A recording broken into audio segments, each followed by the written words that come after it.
How to create API key on Gelato. Hello everyone, welcome to another tutorial. In this tutorial, I'm going to show you how you can create API key on Gelato. And this is how to go about it. The first step is to log in into your Gelato account, just like I've done here. And then once you're logged in, the next step is to move to the left side of the screen, scroll down and then click on developer. So under developer, you can see options like API documentation, API keys, webhooks, other audit logs. Click on API keys. So by clicking on API keys, I am brought to the API keys page. You can see the right up, you have no API key yet. So click on add API key.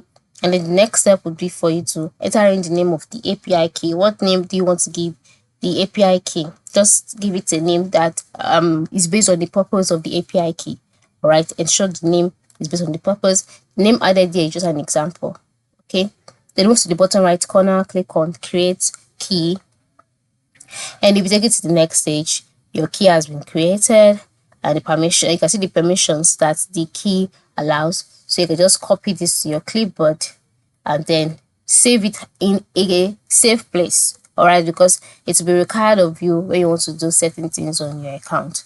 And you can now continue, go back to your dashboard and use the key wherever you want to use it in. So this is how you can create API key on Gelato. Thank you for watching and have a good day.